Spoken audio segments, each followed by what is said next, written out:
그러면 사실 우리가 이번 대만 선거에 그 관심을 많이 가졌던 것은 대만의 선거 결과가 우리 저 양안 관계 그리고 한반도 우리 동북아 정세 그리고 미중 그 경쟁 구도에 어떤 영향을 미칠까? 혹시 그 나쁜 영향을 미치지 않을까의 그런 문제 때문에 사실 이번 대만 선거에 굉장히 좀 관심을 많이 가졌던 것 같습니다. 96년부터 대만 선거를 쭉 치러왔습니다만, 네. 근데 어떻게 보세요? 이번에 이제 그래도 뭐 민진당은 독립 성향의 당인 거는 분명하고 뭐 겉으로 이렇게 확연히 드러내서 말은 안 해도 근데 중국 입장에서는 시진핑 국가주석 입장에서는 뭐 별로 기분은 좋을 리는 없을 것 같아요. 해서 혹시나 약간 저 대만 선복이 뭐 또 좀 많이 나가면은 조금 이렇게 무력 뭐 사용이라든가 이래서 좀 양안 관계가 어떻게 좀 악화될 저 우려가 좀 있을까요? 저는 5월 20일까지는 네. 당연히 뭔가 압박을 할 겁니다. 총통 취임식 날. 네. 네. 아무 일도 없었던 듯이 넘어갈 수는 없을 거예요. 네.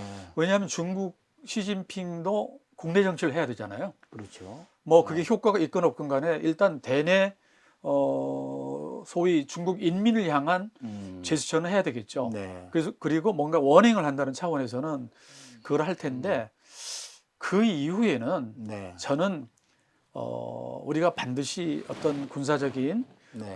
긴장이 고조될 것이다. 저는 그렇게 보지는 않습니다. 왜냐하면 중국도 그렇게 해서는 별 실익이 없다라는 것을 이미 알 것이고 네. 중국은 예년의 선거를 보면 일단 판세가 정해지면 그거에 새로운 판을 짜지 괘씸하게 생각을 해서 너 손 볼 거야 네. 이런 적이 없었어요. 그래서 차잉원하고 2016년에 처음 차잉원이 됐을 때 네. 차잉원은 중국 공산당의 공식 명칭이 뭐냐면 골수 독립주의자잖아요. 그렇죠. 네. 그럼에도 불구하고 뭐라고 얘기하냐면 우리는 네. 독립을 노골적으로 지지하는 대독 분자가 아니면 네. 어느 정당, 정치 세력, 어느 인사를 불문하고 네. 대화의 문은 열어놓을 것이다. 지금 사실 대만 판공실의 그 당선 확정 후에 그걸 보면 앞에 말만 해서 그렇지 앞에 말은 굉장히 세게 얘기했죠. 네. 그 뒤에 말은 똑같아요. 우리 문호를 열 것이다. 그래서 저는 이제 문호를 여는 방향으로 갈 수밖에 없다는 것이고 그리고 지금 경제 협력에서는 별 차이가 없으리라고 저는 봐요. 지금 대만하고 대륙의 무역량이 거의 통상이 2천억 달러가 넘지 않습니까? 네. 이건 코로나 때도 유지를 했어요. 이것이 네. 아주 대단한 거죠. 네. 코로나 때도 2천억 달러를 계속 증가 추세를 유지했고 작년 올해가 조금 떨어졌어요. 작년이. 그러나 그 추세를 유지할 수밖에 없고 그리고 아까 말씀을 드린 대로 양안 경제협력은 중국이 대만에게 일방적으로 시혜를 베푸는 게 아니에요. 중국도 필요한 거예요. 그렇기 때문에 크게 문제가 되지는 않고 계속 될 것이다. 그리고 저는 조금 낙관하는 이유는 뭐냐면 라이칭드라는 사람이 절대 독립이란 말을 함부로 쓰지 않을 것이다. 그 이번 같은 경우에도 처음으로 중화민국이라는 말을 쓰면서 그렇죠. 실질적으로 중화민국의 존재를 인정해 준다면 네. 그 실질적이라는 말이 뭐냐면 중화민국을 국제사회 주권 국가로 인정해 달라는 얘기가 아니에요. 그건 너무 억지죠. 안 되는 거고 그건 중국이 해주고 싶어도 해줄 수가 없는 거예요. 그거는. 네. 그러니까 그 얘기는 뭐냐면 소위 1992년에 맺은 92년 컨센서스라는 게 있어요. 네. 네. 구의 합의. 구의 공식. 네. 근데 그 합의의 핵심이 뭐냐면 중국은 하나야. 동의? 하니까 대만이 당연히 동의. 동의가 된 거예요. 하나의 중국은. 그 다음에 이제 또 하나 동의할 문제가 있는데 각표. 그러니까 중국은 하나인데 너도 존재하고 나도 존재하는데 나의 이름은 중화인민공화국이고 너는 중화민국이라고 쓰고 있잖아. 그럼 어떻게 해결해야지? 좋은 아이디어가 있어. 서로 다르게 표기하는 거야. 중국은 하나. 네. 너의 중국은 중화인민공화국, 나의 중국은 중화민국. 이렇게 합의를 했어요. 네. 그게 중국다운 합의거든요. 네. 우리 그런 합의 못해요. 중국 사람들만 하는 합의인데 잘 왔어요. 근데 차잉원 때 문제가 생기기 시작했어요. 차잉원이 뭐라고 얘기했냐면 홍콩 문제에서 많이 이제 실망도 하고 실망한 만큼 국내에서 힘을 좀 얻은 거죠. 봐라, 중국을 믿을 수 있나? 이렇게 된 거죠. 그러면 중국은 하나의 중국만 우리에게 강요할 뿐 소위 각자 표기하는 부분에 있어서 실질적으로 존재하는 것에 대해서는 거의 유명무실화시키고 압박하고 차이잉원은 뭐라고 얘기했냐면 외화라고 그랬어요. 너무 유명무실화시켰다고. 너무 작게 만들었다는 거죠. 그래서 우리 구이 공식을 한 번도 얘기한 적이 없어요. 차이잉원 집권 8년 동안에 구이 공식을 인정하지 않았어요. 일국 양제는 말할 것도 없죠. 네. 그러면 이 많은 분들이 이런 얘기를 해요. 라이칭도는 그럼 한 발 더 나가서 구이 공식을 안 받아들이는 건 물론이고 일국 양제는 쳐다보지도 않을 거 아니냐. 근데 92년 합의에서 라이칭도는 아까 말씀을 드린 대로 하나의 중국을 우리가 인정을 하면 서로 존재하는 실체, 그걸 이제 자기들은 이제 국제사회 political entity라고 얘기를 하는데 네. 정치적으로 우리가 존재하잖아. 그렇죠. 없는 존재는 아니니까. 존재하는데 그것마저도 인정을 안 하면 우리는 구이공식 받아들이지 못하지. 네. 근데 너희들은 우리가 구이공식을 받아들였다고 해서 한 걸음 더 나가서 뭘 하느냐면 대만은 일국 양제도 받아들였다. 이렇게 얘기를 했거든요. 그러니까 발끈한 거예요. 아니, 일국 양제의 모습을 지금 보고 있잖아요. 홍콩이 홍콩에 산 통해서. 증인이죠. 그게 일국 양제입니까? 잘 보이고서 믿으라고 해야 되는데 일국 일제, 홍콩의 대륙화를 만들어 놓고 일국 양제를 받아들여. 그거는 너무한 거죠. 그래서 그렇죠. 라이칭더의 생각은 뭐냐면 우리의 존재 자체를 부정하지 말고 인정을 해주면 구이 공식의 그러한 부분은 어느 정도 리모델링 된 상태에서 나갈 수밖에 없다. 그래서 저는 그 가능성을 조금 봅니다. 그 지금 이제 구이 공식, 일국 양제 이런 이제 양안 관계에 관한 이제 말들이 나왔습니다. 네. 근데 여기에 이제 국민당과 민주당이 좀 차이도 있는 것 같고, 일국 양제는 이제 한 나라 두 체제. 사실 그 등소평이 대만 통일 방안으로서 이제 나왔다고 다들 이제 알려져 있지 않습니까? 그리고 그거를 홍콩에도 적용을 했는데, 네. 시진핑이 사실은 일국 양제에 대한 새로운 해석을 하죠. 이거 일국이 앞서고 양제가 그 하부 구조로 들어가고, 그리고 이제 정치는 공산주의 체제나 사회주의 체제를 유지하면서 경제에만 양제가 해당된다라는 식으로 그 시진핑의 새로운 해석이 나오고 홍콩시가 터지고 하면서 대만에서 일국 양제에 대한 개념을 완전히 이제 받아들일 수 없는 걸로 이제 그렇게 이제 변해버리죠. 그렇습니다. 예. 근데 사실 그래서 국민당과 민주당의 차이라는 거는 국민당은 이 구이 공식, 구이 합의를 이제 받아들이는 거죠. 하나의 중국, 각자 표현, 각자 표술 이렇게 해서 민주당은 이걸 받아들이지를 못하고 이 문제로 인해서 시진핑 주석 입장에서 계속해서 민주당에 이제 그 대만 정부에 압력을 가할 텐데 우리가 아는 그 직접적인 그러한 이제 군사 도발보다는 중국 특유의 작전이 있지 않습니까? 네. 그 회색지대 전술이라고 하는 거, 그렇습니다. 뭐 케이블 전선 깨고, 네. 뭐 어선 한 2,000쪽 동원해 갖고 대만 이렇게 해협에다 이렇게 막아갖고, 민병대. 네, 해상 민병대. 네. 그래갖고 이제 국제 통행도 좀 불편하게 하고 이런 게 엄청나게 가해지려고 예상이 되는데 지금 뭐 정찰기도 띄우고 뭐도 띄우고 이것 때문에 계속해서 좀 단기적으로는 굉장히 양안 관계가 불안할 것 같은데 그렇지 않으세요? 네. 네, 그 사실 중국이 대만에 대해서 뭔가 다양한 전략을 네. 취하고 중국 입장에서는 도망가지 못하게 해야 될 필요성은 계속 있는 거죠. 그렇죠. 근데 또 중국 입장에서 본다면 대만이 도망가고 못 도망가고는 네. 미국에게 달려 있다는 역시. 생각을 할 겁니다. 그래서 대만 해협의 긴장이라는 부분은 미국과 중국 간의 이 패권 경쟁이 네. 끝나지 않는 한 음. 계속될 수밖에 없는 구조적인 문제를 가지고 있다. 네. 그래서 중간중간에 이 파고는 있겠지만 네. 기복은 있겠지만 기본적으로 군사적인 갈등 구조는 갈 수밖에 없다라는 것이고, 두 번째는 그럼에도 불구하고 양안 간의 교류 협력과 경제 협력은 네. 지속될 것이다. 지금까지 사실은 두 이 국가의, 물론 뭐 중국은 국가라고 보진 않지만 정치적인 문제가 해결돼서 이 사람들이 경제적으로 협력하고 네. 왔다 갔다 한 건 아니거든요. 그렇기 때문에 일정 부분은 이 투트랙으로 갈 수밖에 없는 거예요. 네. 분리된 상태로 갈 수밖에 없는 거죠. 정치적으로 그렇지만 경제적으로는 가고 있는데, 근데 라이칭더는 이런 얘기를 했어요. 뭐냐면 중국하고 이제 경제 협력도 좀 딜을 해야 되는데, 네. 소위 그 액파라는 문제가 있잖아요. 그렇죠. 경제 협력 기본 협정. 네. 근데 그게 이제 FTA는 국가 간 관계이기, 정부 간 네, 협약이기 때문에 그 준 FTA를 하는데, 음. 여기에서 중국이 이걸 가지고 정치적 고려에 의해서 네. 불공정 행위를 했다라고 판단하거든요. 대만에서 네, 실제로 네, 그렇고. 그래서 라이칭더 입장에서는 이걸 뭐라고 표현했냐면 이상핍정. 그러니까 이 경제적인 문제를 가지고 정치적으로 핍박한다는 거예요. 상업을 갖고 정치를 핍박한다. 그렇습니다. 네.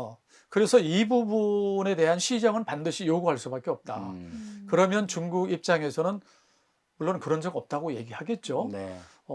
그런데 라이칭더가 이 무서운 게 아니고 대만에 있는 사람들이 고려의 대상인 거죠. 네. 예를 들어서 중국이 액파를 정치적으로 판단해서 대만의 바나나에 뭔가 이상한 벌레가 낀 것 같아. 네. 대만에서 오는 수산물에 뭔가 농약이 있는 것 같아. 음. 뭐 이러면 대만에 있는 주민들이 중국에 대한 감정이 안 좋겠죠. 네. 그래서 그런 부분을 고려해서 아마 상당 부분 좀 완화시키리라고 저는 좀 봐요. 제가 이제 전반적으로 양안 관계를 조금 좀 이렇게 좀 낙관적으로 본다고 느끼실 수 있는데, 네. 왜 그렇게 느끼냐면 양안 관계는 그들이 해결할 수 있는 영역이 아니고 미국과 해결할 수밖에 없고, 그리고 미중 관계는 완화된 형태로 갈 수밖에 없다. 그래서 그들은 근본적인 문제 해결은 미국, 그 다음에 기본적으로 협력해야 되는 부분은 상호 일반적인 그 국민들을 생각해야 되기 때문에 네. 그런 측면에서는 오고 가고 협력하고 하지 않겠나. 사실 저는 지금 대만하고 중국이 경제 협력도 그렇지만 혈연으로 지금 많이 섞여 있거든요. 네. 공식적으로 10일만 넘는 사람이 중국 배우자하고 결혼을 했어요. 그러니까 혈연으로 엮여 있는. 예를 들면 제가 대륙에 있는 여성하고 결혼을 했어요. 그럼 저 장인 장모는 대륙에 있는 거죠. 네. 그리고 대개 보면 아이들은 미국에서 공부를 해요. 그래서 이게 3지역, 대만, 대륙, 미국이 이 사람 저 개인을 보면 전쟁하면 절대 안 돼요. 전쟁하면은 우리 가족이 서로 만나기가 어려워요. 네. 그러면은 이 사람들이 11만 5천인데 4명 가족으로 하면은 60만 다 돼요. 거기에 장인, 장모, 시어머니, 시아버지, 뭐 숙부, 외숙모 다 따지면 네. 엄청난 숫자입니다. 그래서 이걸 우리는 중국과 대만의 관계가 이제 그만하지, 싫어, 뭐 독립할 거야? 그래, 해봐, 이런 관계가 아니고 네. 굉장히 지금 맞물려 있기 때문에 저는 이제 늘 그런 얘기를 하는데, 양안 관계를 보고 분석하고 해석할 때 남북 관계 보듯이 하면 반드시 실패한다. 남북 관계는 하늘 땅 차이보다 더 커요. 네. 우리는 금방 문 닫아 걸고 개성공단 언제 했나? 라고 얘기할 수 있잖아요. 네. 근데 그쪽은 이미 그럴 수가 없어요. 음. 그렇기 때문에 우리가 앞으로의 어떤 정권 변화에 따라서 바뀔 수밖에 없고, 그리고 정권은 크게 문제 없더라도 미국이 갑자기 트럼프라는 사람이 나타나가지고 뭐 또 미중 관계가 극도의 이 파고를 만나고 또 그것 때문에 대만과의 관계를 급격하게 승급을 시키고 이러면 또 문제가 생기겠지만 아. 미국과 중국과의 관계도 미국도 국내 문제가 많잖아요. 네. 미국도 편안하게 대중 정책을 할 상황은 아닌 것 같은데 네. 오늘 보니까 뭐 프라이머리도 뭐 하고 뭐 겉으로는 트럼프의 지지를 많이 얻었다고 하지만 글쎄요 거기도 만만치 않은 것 같고요. 네. 그리고 여러 문제를 좀 광범하게 본다면 네. 라이칭더 입장에서도 그렇고 시진핑 입장에서도 그렇고 경협을 급격하게 중단하기는 어려울 것이다. 그리고 저는 이제 한마디를 더 붙이고 싶은 게 뭐냐면 시진핑 요인인데요. 네. 시진핑이 그 대만 건너편 복건성에서 17년을 근무를 했어요. 네. 네. 아니 그것도 뭐 나이 많은 뒤에 어릴 때 한 게 아니라 정말 열정적으로 일할 수 있는 30대 중반, 50대 초반까지 일을 했어요. 네. 그 얘기는 건 뭐냐면 대만과의 관계, 양안 관계를 너무나 잘 알고 있다 하는 얘기고 그리고 복건성에서 일할 때 이분의 대부분의 일은 대만으로부터 자본과 기술을 들여오는 거였을 거예요. 지금 양안 관계를 생각하면 안 돼요. 지금 그 대만 건너편에 샤먼이라는 데는요. 네. 옛날에 막 그 포 세워놓고 포격하던 데예요. 네. 근데 지금 샤먼은 거의 맨하튼에 갔거든요. 엄청나게 네. 발전했죠. 그럼 그 돈의 상당 부분은 대만 사람들이 이렇게 얘기해. 저거 다 우리 돈이야. 이렇게 얘기를 해요. 네. 그렇다면 시진핑 입장에서는 대만 기업인들하고 뭐 술을 한두 번 먹어봤겠습니까? 그런 부분을 그 생리를 그 구조를 너무나 잘 알고 있기 때문에 함부로 기분에 따라서 경협을 막았다 놨다 이렇게 하지 않을 것이다. 지금 융합 발전의 필요성은 대만과 중국이 똑같이 느끼고 있고 다행히 최고 지도자들이 대만 문제를 잘 알고 있다. 저는 시진핑이 대만 건너편에서 17년을 보냈다는 것은 양안 관계에서 굉장한 긍정적인 요인이라고 봐요. 근데 사실 그 푸틴 같은 경우도 지금 이 최고 지도자의 오판으로 인해서 이 우크라이나와 러시아가 혈연 관계가 많이 있음에도 불구하고 전쟁이 일어났잖아요. 네, 정말 네. 말도 안 되는 21세기 있을 수 없는 일이 일어났는데, 근데 사실 이제 젊은 사람들은 발작 버튼이라는 그런 단어가 있어요. 네. 그러니까 이거를 건드리면 정말로 중국이 전쟁을 할 수도 있다. 이런 이제 중국만의 이런 레드라인 이런 건 혹시 어떤 게 있을까요? 지금 중국이 공식적으로 얘기하는 건요. 무력 사용이 우리 무력 사용 안 할 거야 이렇게 얘기한 적은 없어요. 네, 무력 배제하지 사용 않겠다고 가능성을 했죠. 배제하지 않는다. 늘 이렇게 네. 얘기하거든요. 거의 최고 수위인데 그거는 거기에 이제 얘기를 해줘. 독립을 선포하거나 외세 노골적인 개입, 즉 미군이 지금 뭐 몇십 명 정도 연락 장교로 있는 거를 떠나서 해병대 일개 대대가 까오슝에 근무를 하거나 뭐 이런 그 노골적인 개입. 그 다음에 세 번째 거의 때가 됐고 반드시 지금 거의 뭐 융합을 떠나서 합쳐질 상황인데 끝까지 버티거나 시대적인 상황에 맞지 않게 그럴 경우에는 네. 무력 사용 가능성을 배제하지 않겠다. 반드시 사용한다고 표현하지 않습니다. 중국도. 네. 배제하지 않는다라고 표현을 해요. 그러니까 그런 상황이 있는 것이죠. 네. 이제 교수님께서 조금 아까 그 시진핑 요인을 말씀해 주셨어요. 네. 푸젠성에서 한 17년간 근무하면서 누구보다도 대만을 잘 알 거다. 근데 저는 좀 그 시진핑 요인을 좀 달리 해석을 하면은 시진핑 주석이 좀 초조해하지는 않을까 혹시. 왜냐면은 요번에 대만의 총통 후보로 나온 세 사람 모두 다 이제 본성인 출신이라는 거죠. 외성인들은 거의 나이가 들고 뭐 그 후손들도 있습니다만 노령화 또 힘도 약해지고 세월이 가면서 근데 지금 부상한 세 사람 모두 다 본성인 출신이라는 거죠. 그다음에 이제 대륙과의 관계는 예전보다는 좀 열려버지고 그리고 시진핑 주석이 2027년에 또 사연임을 또 해야 될 입장이고 그리고 이제 중국 국내에 많이 퍼져 있는 인식은 시진핑 주석이 이렇게 3년인 사연임 하는 거는 조국 통일의 대업을 달성하기 위한 것이다라는 해석도 있고 또 시진핑 주석이 제창한 중국몽 비전, 중국몽 중화민족의 위대한 부흥을 실현하는 것 네. 이거에 가기 위한 하나의 노정호에 서 있는 것이 대만 통일. 그렇기 때문에 시진핑 주석 입장에서는 좀 이렇게 갈수록 본성인이 자꾸 후보로 나오고 할수록 좀 초조해지지 않을까. 그런 요인은 좀 없을까요? 그런 부분이 물론 있겠죠. 네. 근데 저는 시진핑이 잃은 것보다 아직까지는 네. 얻은 것이 많다고 보거든요. 네. 예를 들어서 저는 3연임을 하게 된 그 상황이 그렇게 녹록지는 않았을 거라고 생각해요. 네. 내부적으로. 예를 들어서 헌법 수정이라는 게 아무리 중국이지만 그렇게 간단한 게 아니거든요. 네.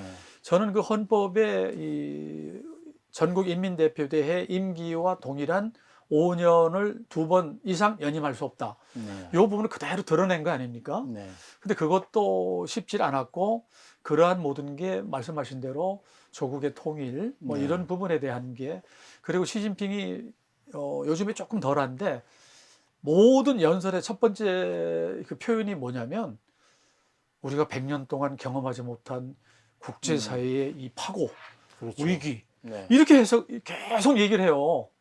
그래서 그런 부분들이 어떻게 보면은 그래서 내가 참 힘든데도 불구하고 3년임을 하는 거야라는 부분이고 네.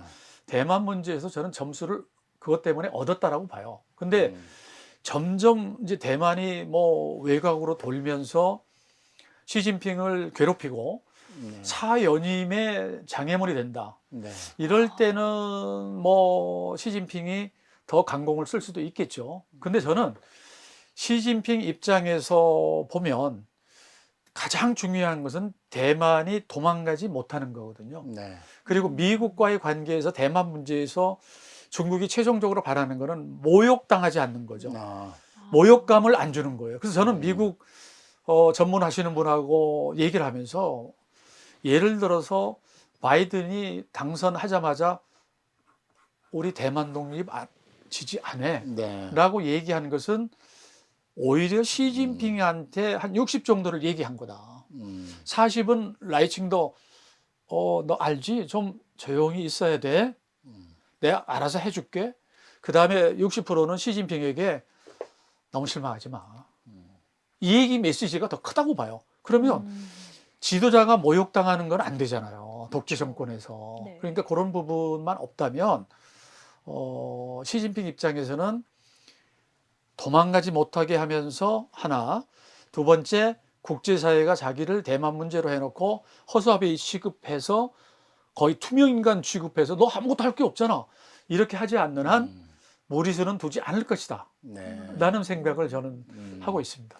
그리고 또 아까 말씀하신 것 중에 그 양안 간 이제 경제협력 문제, 네.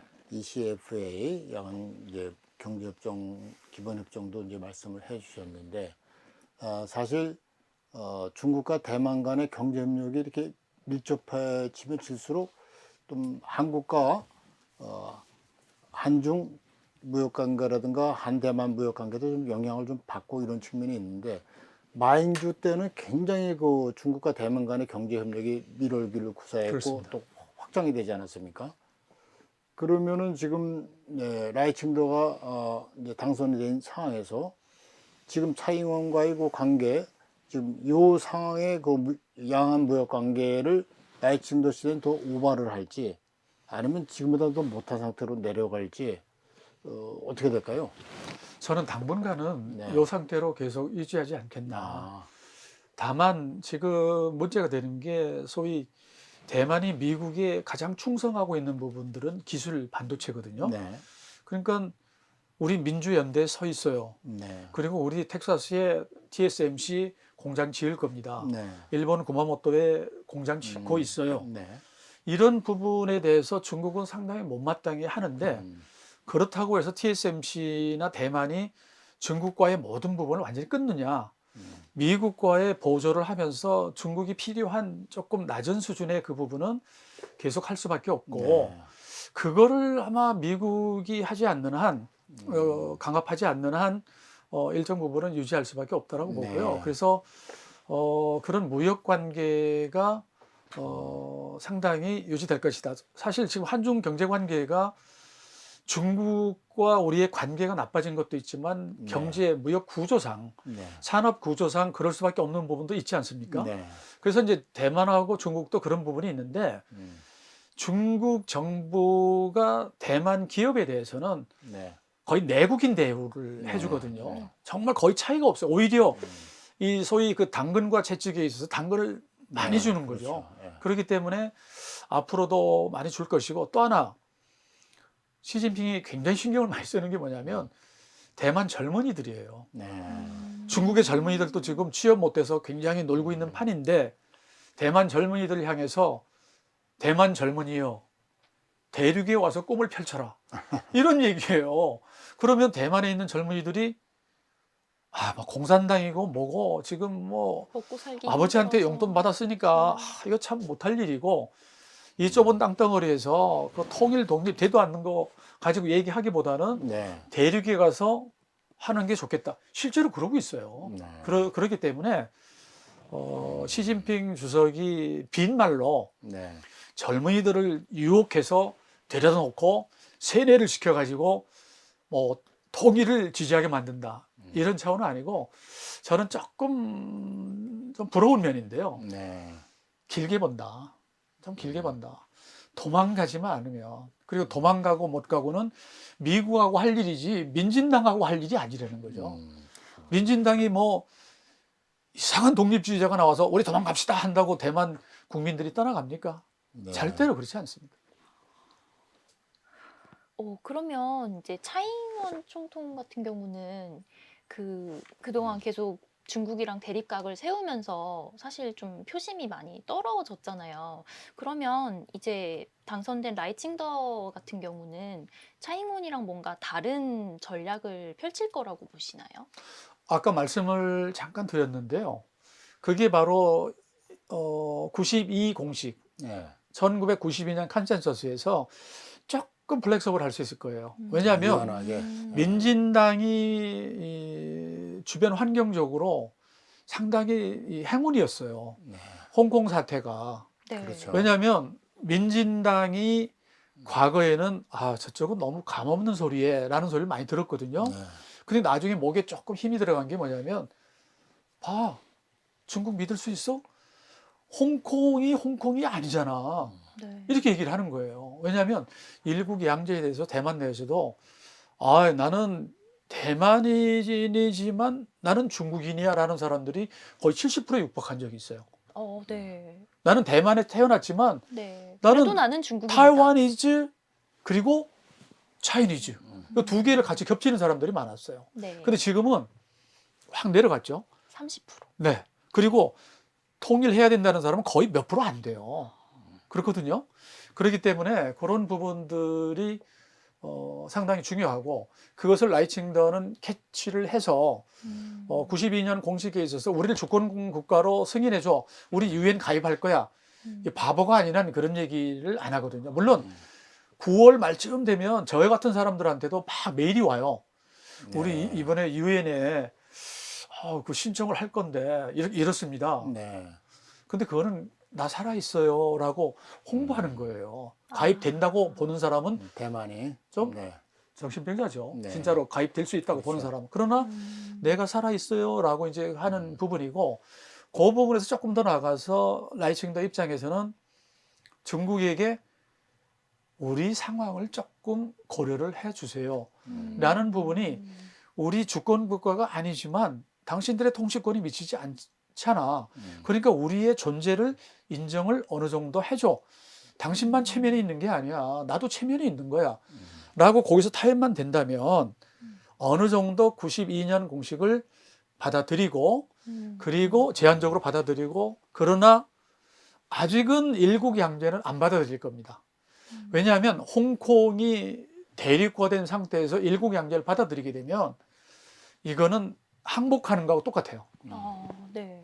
그렇기 때문에 그 부분은 시간이 좀 걸릴 것이고 네. 시진핑이 일국 양제를 완전히 리모델링 해가지고 뭐 꼭 무슨 이 하나의 국가의 두 가지 제도라기보다는 뭐 이런 식으로 정말 얼마나 근데 리모델링이 쉽진 않아요. 시진핑 입장에서도. 그래서 하나의 표로서 일중, 일국 요거에 이제 그 중점을 두고 양제, 네. 각표 요 부분들은 조금 안 보이지만 존재하는 형태로 길게 가지 않겠나. 그 사람들의 그동안에 해왔던 패턴으로 보면 네. 좀 그렇게 전망할 수 있지 않겠나 생각을 합니다. 그 어떻게 보면 이번 이제 선거 결과가 미국이 그래도 내심 좀 바라는 그 라이칭도가 이겼고 또 중국 입장에서는 그래도 내심 또 국민당이 이기기를 좀 바랬을 텐데 결과는 그렇게 안 됐죠. 네. 그러면 이제 이 결과가 미중 관계에 좀 미치는 영향. 미중은 사실 뭐 경쟁하면서도 서로 권리안권 관리도 하고 갈등도 하고 그렇게 여러 가지 복합적인 이제 관계를 맺고 있는데 미중 갈등에 이번 선거가 어떤 뭐 이렇게 좀 부채질하는 효과로 작용을 하게 될까요? 아니면 좀 더 미중 갈등을 좀 톤다운 시키는 예, 그런 역할을 할 수 있죠. 어쨌든 뭐 예, 어떻게 보시는지요? 정권 예. 초기가 조금 좀 지나야 네. 되겠지만 아직까지는 미중 관계를 뭐 민진당 정부 때문에 네. 급격하게 뭐 악화시킨다거나 이럴 것 같지는 않고요. 음, 왜냐하면 미국과 중국은 이미 네. 샌프란시스코 회담 이후에 조금 톤다운 모드로 들어갔거든요. 그렇죠. 그러니까 그게 뭐냐면 낸시 펠로시라는 사람이 타이베이를 한밤중에 방문을 해가지고 네. 전 세계에 네. 이게 방송이 되면서 네. 중국의 체면이 많이 깎였어요. 네. 네. 그 대만 내에서도 오지 마세요 하는 사람들이 많았어요. 도움이 안 돼요 라고 네. 하는 사람들이 있었어요. 물론 이제 다수는 아니지만. 그런데 그 이후에 사실은 시진핑이 매우 곤란한 입장이었고 그래서 소위 그 미국과 중국 간에는 이 위기 관리 메커니즘이 있어요. 네. 크라이시스 매니지먼트 그 채널이 있단 네. 말이죠. 그러니까 네. 무슨 문제가 생기면 우리 유 박사님하고 저하고 직통 핫라인이 있잖아요. 네. 전화를 하는 거죠. 네. 아니 금방 보니까 무슨 일이 있는 것 같은데 애들끼리 좀 다툰 것 같은데 그거 뭐예요? 그러면 어떤 녀석이 또 오바했나 봅니다. 네. 그거 걱정하지 마세요. 금방 잠잠해집니다. 이게 소위 그 전국 안에 핫라인이 있어요. 네. 그러니까 이제 중국 인민해방군의 뭐 참모장하고 인도태평양 사령관하고 이제 전화가 있단 말이에요. 네. 근데 다 깨졌었어요. 그쵸. 단절. 매우 위험한 상황이 그동안에 한 1년만 있었어요. 그래서 이걸 복원을 했습니다. 지금 이제 전화가 연결이 됐어요. 샌프란시스코 회담 이후에. 예. 사실 샌프란시스코 회담은 그게 가장 큰 핵심이었어요. 네. 그래서 왜 그 샌프란시스코 외곽으로 가서 회담을 했느냐. 그거는 이제 중국에 대한 예우도 있지만 네. 중국에 대한 그 반 시진핑 시위가 많기 때문에 네. 샌프란시스코 차이나타운이 세계에서 가장 큰 네. 차이나타운인데 그 차이나타운 내에 또 얼마나 또 시진핑을 싫어하는 사람들이 있겠어요. 네. 그래서 이거는 서로 간에 불편하니까 외곽으로 빼가지고 네. 회담을 한 건데 가장 중요한 것은 군사적인 위기 관리 시스템을 복원하는 것이었다. 예. 그렇기 때문에 왜 복원을 하겠느냐? 이거는 대만 문제를 위해서도 그리고 남중국해 문제를 위해서도 반드시 있어야 될 문제죠. 그 얘기는 지금 판을 깨고 싶지 않은 거죠, 서로. 네. 둘 다. 충돌하고 싶지 않은 네, 거죠. 그거를 충돌하고 싶지 않기 때문에 그것만 되면은 충돌은 안 일어난다. 네. 그래서 충돌하고 싶지 않은 이유는 미국도 중국도 서로를 완전히 제압할 수 있는 가능성과 힘을 가지고 있지 않다. 그리고 중국도 저는 이 미국의 국내 정치 상황을 정말 면밀히 잘 볼 거라고 생각을 해요. 중국 사람들이 온갖 네트워크를 다 동원을 해서 네. 들여다보고 있을 것이다. 그러면서 뭐 트럼프가 될지 뭐가 될지 끊임없이 일을 할 것이고 또 하나는 지금 양안 관계에서 조금 그 염려스러운 게 뭐냐면 그 대만이 반침투법이라는 게 있지 않습니까? 네. 그게 뭐냐면 중국 사람들하고 대만 사람들 오고 가는데 별 제한이 없어요.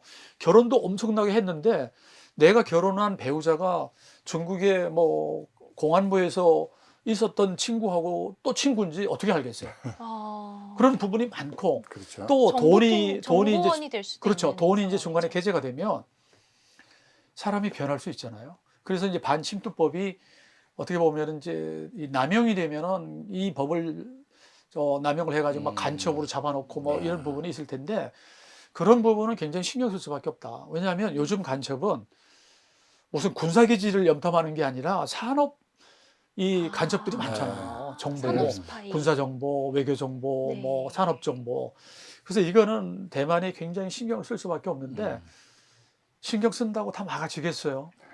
몇 백만이 왔다 갔다 하는데 그래서 저는 아까 국제사회에서 중국이 상당히 소리 없는 대만 죽이기를 할 거라는 걸 말씀을 네. 드렸는데 네. 대만 내에서도 표 안 나는 미소 아. 지으면서 예. 소리 없는 원래 공산당 정부가 잘 하거든요, 그거를. 네. 소위 통일연선이 네. 힘을 발휘할 가능성도 있다.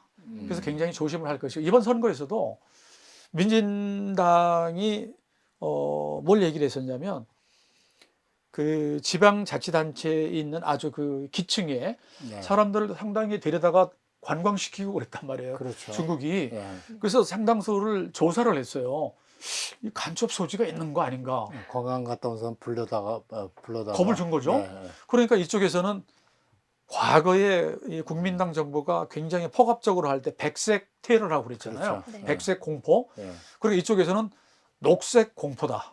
이런 얘기를 했는데 사실 너무 과장된 거예요. 그러니까 국민당이 네. 저는 조금 언어 선택이나 여러 가지 상황 판단에서 조금 미스해렸고 그리고 이제 억울한 부분이 있을 건데 제일 억울한 사람이 아마 마잉주 전 총통이 아닌가. 원래 마잉주 전 총통은 친미주의자의 대표 주자였어요. 네.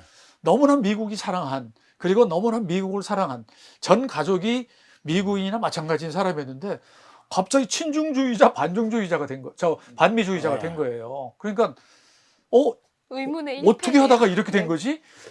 국민당의 세팅을 잘못한 거죠. 그럼 그거를 빨리 접어야 되는데 이미 민주와 독재 프레임 속에서 예. 뺏긴 거예요, 자리를. 억울할 겁니다, 상당히. 어떻게 보면 이번 선거 결과가 미중 관계 갈등의 이제 특별한 요인으로 작용할 것 같지는 않다 그렇게 좀 이해가 되는데 그런데 이제 뭐 바로 오늘이죠. 저 트럼프가 그 공화당 아이오와 코커스에서 벌써 압도적인 뭐 승리를 거두고 네. 아주 그 개성 있는 또 트럼프가 오는 11월 5일 또 미 대통령 대선에서 승리를 한다고 하면은 또 이게 상당히 이제 구도가 많이 바뀔 것 같은데 라이칭도하고 트럼프 케미가 이게 궁합이 맞는 건지 아니면 트럼프 변수가 굉장히 클 것 같습니다. 지금 많은 그 언론에서 저도 이제 그런 걸 본 것 같은데 민진당의 라이칭더와 트럼프의 조합은 최악의 조합이다. 네. 뭐 이런 얘기가 있더라고요. 예. 근데 저는 그렇게 생각하지 않습니다. 어, 트럼프가 뭐 된다는 보장도 없고 네. 또 미국 전공하는 분들 얘기 들으면 이게 아이오와 오픈 프라이머리에서 절대적인 지지를 받아도 실제로 이 선거에 부딪히면 그렇지 않을 거다라는 의견들도 많은데 네. 트럼프라는 사람이 사실은 바이든 대통령이 아니 중국이 대만을 무력 사용하면 어떻게 할 겁니까? 대만 지킬 겁니까? 라고 몇 번 물은 적이 있는데 그렇죠. 그때마다 yes라고 yes라고 얘기를 했죠. 했어요. 예. 그러니까 그때마다 트럼프가 뭐라고 했냐면 무슨 예스야? 왜 그런 바보 같은 짓을 해? 한 왜 네 지금 번, 그런 표명을 해? 이런 얘기를 네 했거든요. 번인가 뭐 그런 경우가 있었어요. 네, 예. 그래서 트럼프라는 사람이 뭐 굉장히 복잡한 사람이긴 하지만 네. 대만 문제에서 그렇게 대만을 자극해 가지고 중국을 뭐 화나게 하고 때리거나. 그럴 것 같지는 않아요. 뭐 된다는 거 전제를 하더라도 네. 트럼프라는 사람은 가장 중시하는 게 네. 경제적인 요인 아닌가요? 중국, 돈을 벌어야 트럼프가. 되는 것이기 미국 때문에 아무리 민주도 좋고 가치도 좋지만 트럼프 성향상 모든 거 제끼고 네. 민주화 가치와 인권을 지키기 위해서 우리는 중국과 담을 쌓겠다. 저는 그럴 사람은 아닌 것 같아요. 그래서 될 가능성도 높지는 않지만 된다 하더라도 양안 관계를 파고로 밀고 가지는 않고 오히려 인권이나 이런 부분에서는 바이든보다 부담이 덜할 수도 있죠.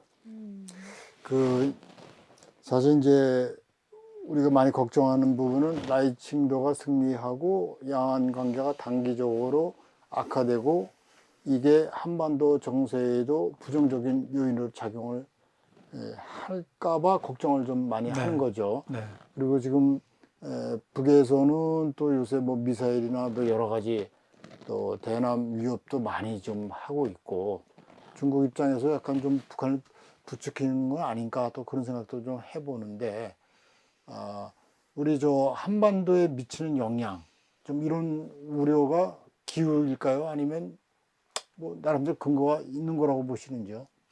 우선 대만 문제와 한반도의 안보적 네. 연계성을 말씀을 드리면 사실 대만 해협하고 네.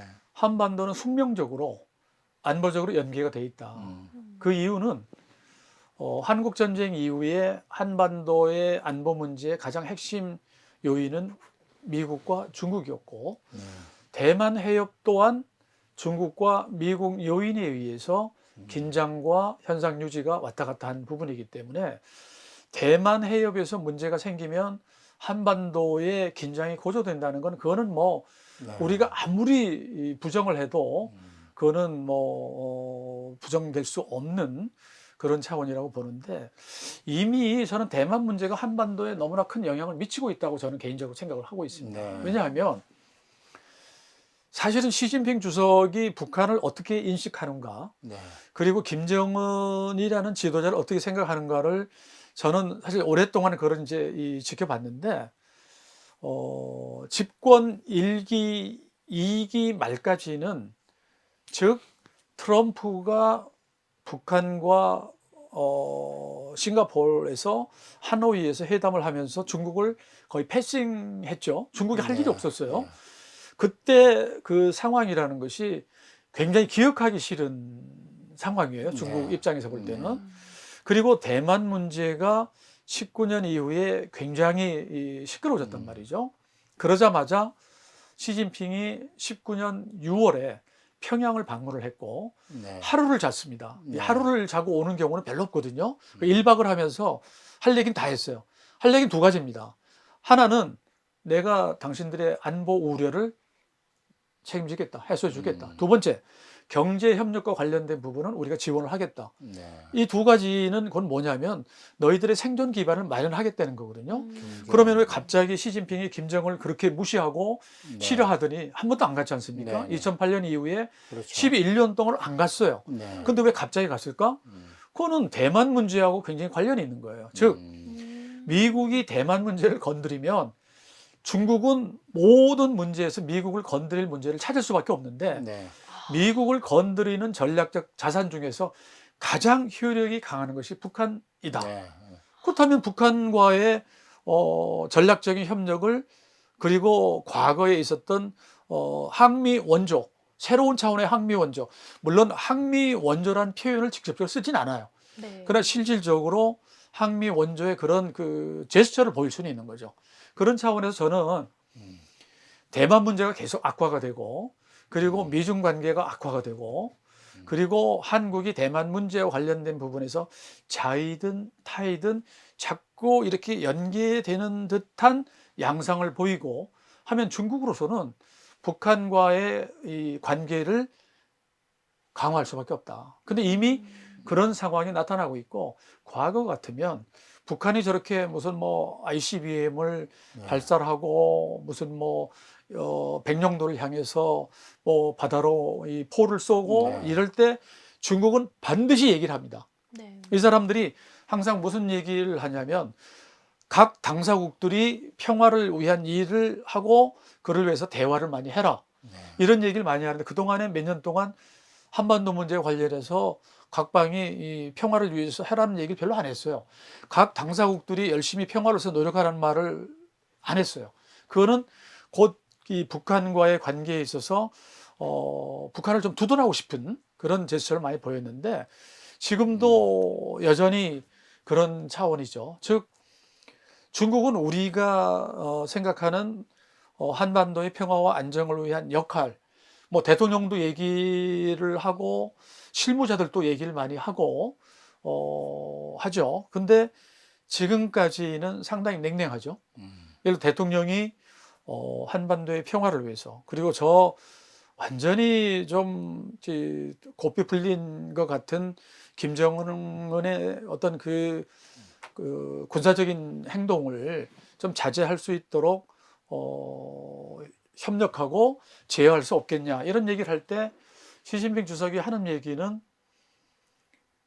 글쎄 염려를 잘 알겠지만 왜 이런 일이 벌어지고 있는지에 대한 파악이 우선이라는 거죠. 왜 이런 일이 벌어지고 있는지 근본적인 원인을 좀 들여다보십시오.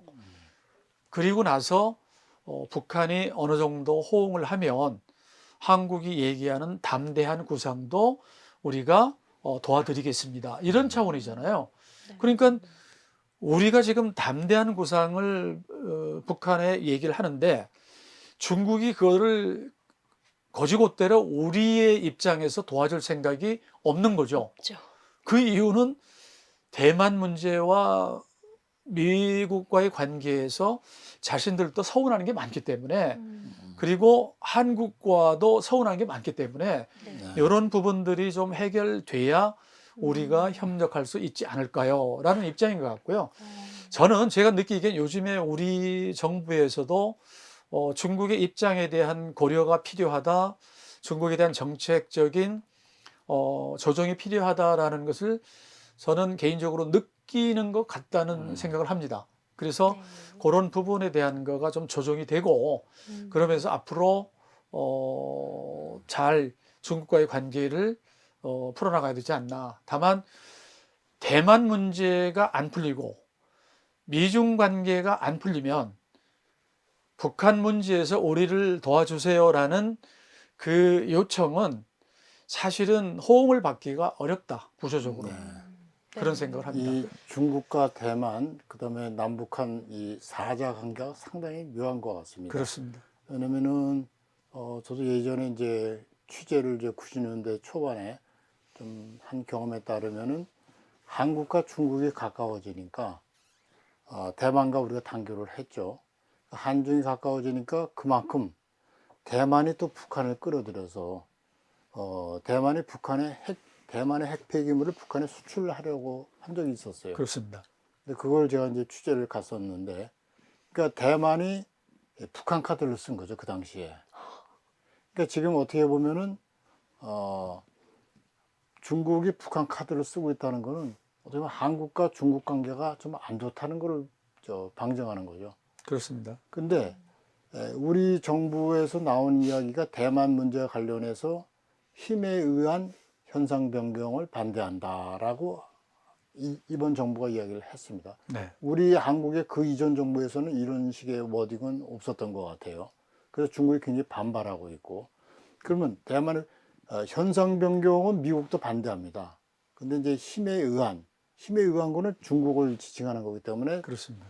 그러면 우리가 힘에 의한이라는 말을 썼으면은 대만 보고도 좀 자제를 하라고 하면은 대만 독립에 의한 현상 변경에 반대한다라는 게 한 짝으로 들어가야 균형이 맞는데, 우리 정부 현 정부 입장에서는 지금 힘에 의한 현상 변경만을 이야기를 했기 때문에 중국이 지금 발끈하고 중국의 국내 문제 한국이 이렇게 나올 수가 있느냐 해서, 심지어는 뭐 북한을 사주로 해서 미사일도 저 속에서 한국을 좀 겁박하라는 게 그 배후에 중국이 있는 게 아니냐, 뭐 이러한 얘기까지도 나오고 있는데, 지금 우리 정부의 이런 워딩과 이런 거가 바람직한 것인지 어떻게 우선 생각하세요? 예. 문재인 정부 때 이제 워싱턴에서 회담을 하면서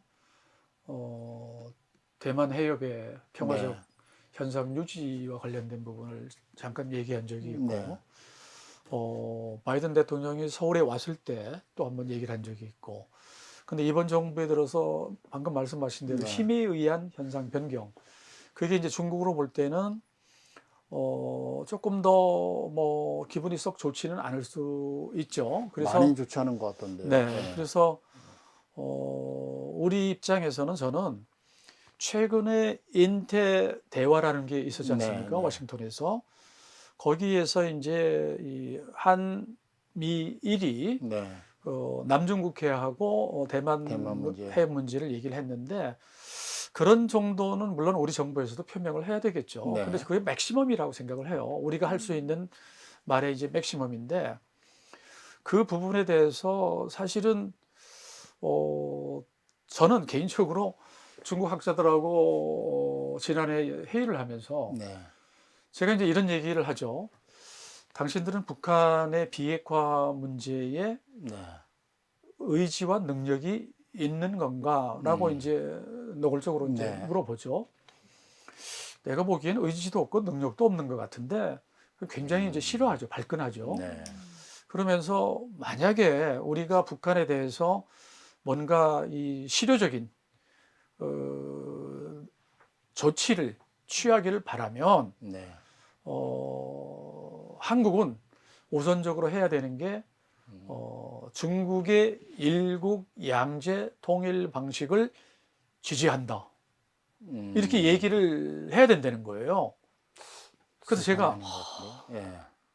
그걸 우리가 지금 할 수는 없지. 왜 할 수는 없느냐? 일국 양제가 잘 되고 있으면 나는 개인적으로 충분히 네. 찬성할 수 있어. 네. 근데 홍콩을 보면서 우리 보고 일국 양제를 지지하라.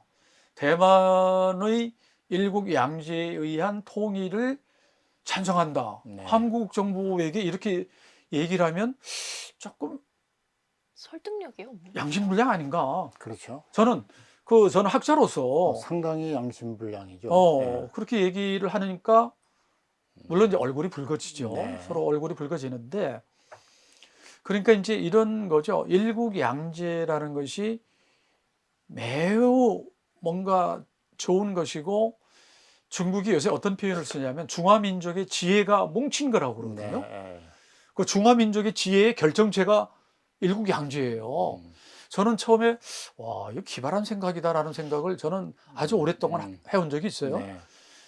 그럼 홍콩을 잘해야죠. 그렇죠. 홍콩 얼마 전에 거기도 입법원 선거가 있었지만 조금 심하지 않습니까? 말이 안 되죠. 예. 그런 부분이 대륙화된 홍콩을 바라보면서 일국 양제 참 굉장히 좋은 거네 이렇게 얘기할 수는 사실 우리 입장에서 없는 거죠. 네. 그러니까 네. 그 부분에 있어서 중국은 사실은 일국 양제의 시청자가 대만이었거든요.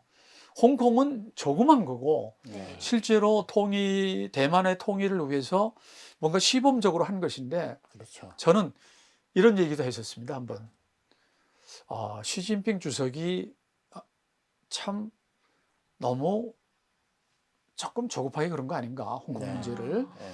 만약 등소평 선생이 살아 계시다면 누누이 강조했던 한국과 두 체제 50년간 불변 이 부분을 보면서 절반도 안 지난 상태에서 그런 조치를 취하는 것에 대해서 좋아하셨을까? 나는 실망하셨을 것 같은데 네. 이렇게 얘기를 하거든요. 그래서 네.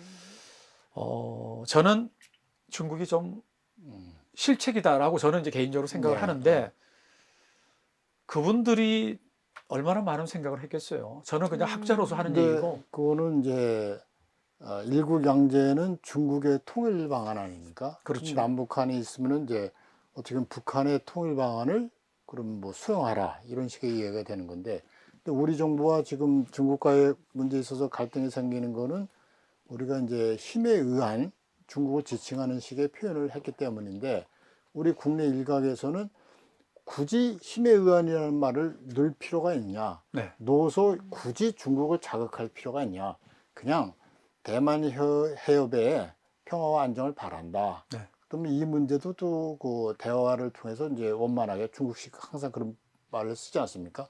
그 정도로 이야기를 하면 되는데, 누가 봐도 중국을 지칭하는 힘에 의한 현상 변경에 반대한다. 라는 거를 우리가 현 정부가 굳이 써서 중국을 자극할 필요가 있는가? 라는 또 해석도 많은 것 같아요. 물론이죠. 저도 예. 그 말에는 찬성합니다. 사실은 사족이죠. 힘을 쓰는데 평화적일 수 없잖아요. 힘을 안 쓰면 평화적인 게 되는 거고. 그래서 예. 굳이 힘에 의한 나는 왜 그렇게 그 앞에 네. 그거를 달았는지 모르겠는데 아마 제가 무슨 뭐 그런 걸 관여하는 사람이 아니니까 네. 분명히 무슨 논리를 가지고 했을 건데 저는 불필요한 말이라고 생각해요. 그 당연한 거죠. 평화라는 거는 힘을 쓰기 시작하면 평화롭지 않잖아요. 그렇죠. 그러니까 힘이 없어야 평화로운 것이고 네. 그래서 그 말을 네. 그러니까 지금 한중 관계에 저는 조금 우리 정부에서 저는 이제 많은 분들이 애를 쓰고 계시기 때문에 그거를 모르고 학자라고 해서 함부로 얘기하고 싶지는 않아요. 네. 같이 공부하던 분들도 지금 나라를 위해서 열심히 일들을 하시는데 네. 저는 우리 유 박사님도 그렇고 우리 또 언론에 계신 분들의 의견을 네. 한 번이라도 좀 듣고 그 의견에 따라서 지혜를 모으면 네. 일국 양제가 14억의 지혜가 뭉쳤다고 하는데 결정체라고 하는데 우리도 좀 지혜를 모아서 5천만 지의 맞는 결정. 말씀이십니다. 하면 안 될까요? 네. 그래서 그런 지혜를 모아서 했으면 좋겠는데 네. 그런 질문을 받아보신 적이 없죠. 네. 그래서 그런 게 좀 아쉬워요. 네. 사실 지금까지는 이제 그 대만과 한국, 중국, 북한 이렇게 지정학적인 연결성에 대해서 얘기를 나눴는데 그 사실 지금 반도체 분야에서 네. 한국과 대만은 가까워질 수밖에 없고 또 그러면서 또 경쟁을 치열하게 해야 되는 그런 대상이잖아요. 근데 이제 지금 이번에 그 당선이 된 라이칭더 정권이 이제 출범을 하면 한국과 대만 간의 경제에는 어떤 변화가 생길까요? 라이칭더가 타이난 시장에서 팍 뜬 이유가 네.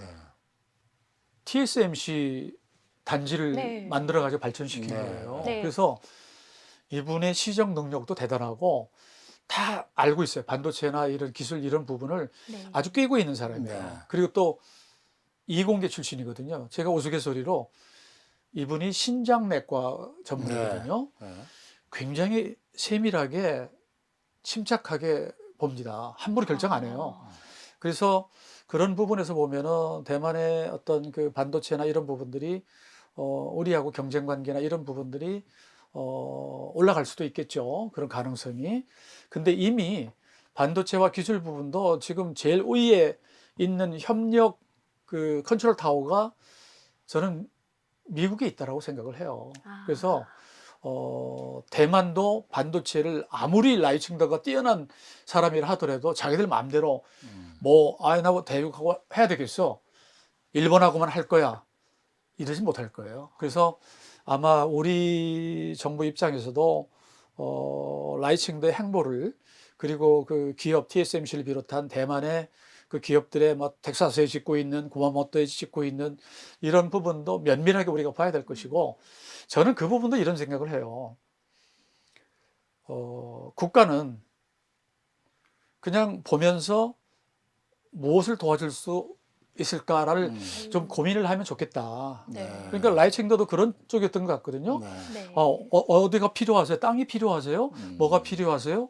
이런 부분에서 저는 외교 안보도 그렇게 생각을 해요. 정부가 관여하지 않은 상태에서 자유롭게 의견을 제시하고 이런 게 모아지면 좋듯이 기업은 정말 많은 부분들이 걱정하시는 부분이 있잖아요. 그러니까 외교든 경제든 사회문화든 정부의 역할을 어느 정도 필요한 부분으로 이렇게 제약하고 도와주려고 하는 그런 차원에서 되면 좋겠다. 분명히 지금 대만하고의 그런 부분도 좋은 점도 있지만 경쟁 관계가 굉장히 깊어질 거라고 봐요. 그래서 근데 그런 고민은 해당 업체, 예를 들어서 TSMC와 관계는 삼성이 제일 밤을 새워서 하고 있지 않을까요? 그렇죠. 그래서 저는 네. 삼성전자나 이런 SK나 이런 데서 하고 있는 것을 국가는 어떻게 하면 도와줄 수 있을까? 뒤에서 이렇게 네. 밀어줄 수 있어야죠. 바로 그게 해답이다라는 생각을 하고요. 라이칭들은 그런 식으로 할 거예요. 근데 라이칭들은 그렇게 하면은 올라가고 왜냐하면 그쪽은요 그 거의 생존 문제예요. 네. 우리나라에서의 어떤 그 반도체 산업하고 대만에서 반도체 산업은 그 국가의 힘에 미치는 영향이 달라요. 거기는 죽기 살기로 덤빌 수밖에 없어요. 반도체 방패라는 말도 그렇습니다. 있잖아요. 그리고 네. 그 좀 급이 낮은 거는 대륙하고 계속 하고 있고 미국도 그럴 것 같아요. 이제 앞으로 대륙하고 아무것도 하지 마 그러진 않을 겁니다. 그럼 오히려 반발이 생길 수 있거든요. 그래서 그런 부분에서는 아마 당사자들이 해당 기업들이 얼마나 고민하고 있을까 그분들의 고민을 덜어주는 것은 최대한 지원하는 것이다 이런 생각을 합니다. 아주 장시간 아주 깊이 있는 분석에 이제 감사드립니다. 마지막 질문 네. 하나만 드리겠습니다. 대만 선거가 첫 스타트를 끊었는데 우리도 4월 이제 총선이 있잖아요. 근데 대만 선거에서 가장 두드러졌던 점 중에 하나가 제3 정당의 약진입니다. 사실. 그러면 이제 한국에서도 그 양당 구조에 만족하지 못하는 그런 이제 요구가 있고, 그러면서 우리도 이제 제3당, 신당, 창당이 여러 군데서 이야기가 나오고 있습니다. 네. 그럼 이번 대만 선거가 우리 4월 총선에 주는 어떤 시사점이 있을까요? 네, 물론 뭐 선거 지형이 다르지만 네. 그 어떻게 보면 민진이라는 양당 체제에 식상하고 맨날 하던 소리고 그렇죠. 맨날 하던 정책이고 여기서 뭔가 신선한 것이 없을까? 그리고 맨날 둘이 이 소위 국회에서 싸우는 모습을 좀 덜 볼 수 없을까라고 고민하는 분들이 많을 것이고 네. 그리고 분명히 어떤 3당을 만들려고 하는 분들이나 차기 총선에 나가려고 하는 분들 아니면 이제 대권에 나가려고 하는 분들은 대만 선거를 보면서 남의 일 같지 않을 것 같다라는 생각은 해요. 네. 왜 그러냐면 번지르르한 말, 굉장히 이 센 톤으로 얘기하는 사람, 현란한 제스처 이런 부분들이 반드시 능사가 아니다라는 것을 네. 보여주는 것이고 그리고 국제적인 어떤 그 조류 변화, 네. 국제 정세, 그러니까 국내적인 선거 지형의 객관적인 판단, 네. 그 다음에 주변 정세의 객관적인 진단, 네. 그리고 정말로 국가 민족을 생각하는 진심, 진정성 이 부분이 저는 대만 선거에 나타났다고 보거든요. 네. 그래서 우리도 제발 많은 국민들이 이 걱정을 하시잖아요. 네. 그래서 아니, 대만하고 우리하고 무슨 상관이야 이렇게 하는 분들이 많으시겠지만 그런 걸 기회로 국민들이 어리숙한 것 같은데 네. 나중에 결과로 나오는 거 보니까 40, 그 다음에 30 후반, 20 후반 네. 딱 배분을 해주고 입법위원을 절묘하게 절반을 안 주면서 세 번째의 캐스팅 보터를 밀어준다. 네. 그 대신 뭐가 있냐면 제가 이제 굉장히 살펴봤던 건데 대만에 청년당이 있어요. 이 시대 역량이라고 하는 네. 완전히 젊은 사람들의 그게 이제 대만에 해바라기 시위가 있었거든요. 18년, 19년에 그 시위 이후에 소위 운동권으로 이렇게 만든 게 있어요. 있는데 없어졌어요. 이번에. 그래서 사람들이 젊은 사람들의 정치적인 그 힘을 무시하는 건가? 저는 이렇게 판단합니다. 참 기상은 가상하나 그쪽에 밀어줬더니 결국은 자기들의 잔치와 자기들의 이 자랑으로 끝나고 실질적으로 국정 운영에 도움이 안 되더라. 네. 그래서 큰 정당 둘을 놓고 세 번째 정당이 양쪽을 정말 그 서로 조정할 수 있는 그런 힘을 만들어준 아주 저는 특이한 현상으로 봤던 게 그 젊은 사람들이 가지고 있던 소위 시대 역량이란 이름을 썼거든요. 근데 그 시대 역량이 바뀌었어요. 좀 우스갯소리 얘기하면 시대 역량이라는 이름이 바뀌었는데 그러네. 그거는 시대 역량이 바뀐 거다. 네. 대만 내에. 그래서 우리도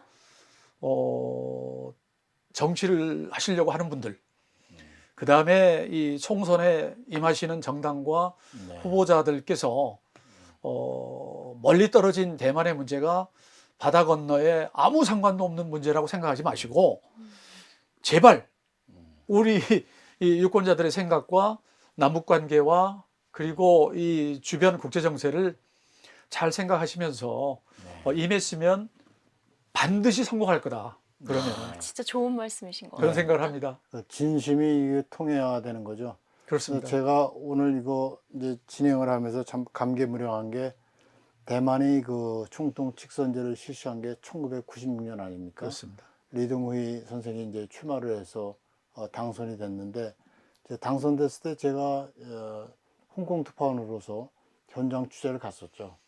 근데 리동후이 선생이 당선이 확정되니까 3가지 언어로 감사하다고 했어요. 그러니까 뭐 당연히 이제 중국어로 고맙습니다,谢谢 뭐 이런 얘기도 하고, 그다음에 영어, 땡큐, 그다음에 일본어를 했어요. 아리가토 고자이마스. 그러니까 3개 언어로 자기 당선 소감을 갖다가 그 당시에 했던 게 제 기억에 남고, 제가 그걸 또 기사에 썼던 기억이 있습니다. 대만이 상당히 어떻게 보면 그게 미국과 일본과 여러 가지 중국과 정치 모든 게 이제 집합하고 교차하는 하나의 지역인 거죠. 그래서 이번 대만 선거가 연초에 스타트를 끊으면서 우리 4월 총선까지 또 11월 미국 대선까지 많은 또 영향을 미칠 거라고 생각합니다. 네. 오늘 우리 문 교수님의 심도 깊은 분석이 아주 잘 들었습니다. 감사합니다. 감사합니다. 네. 감사합니다.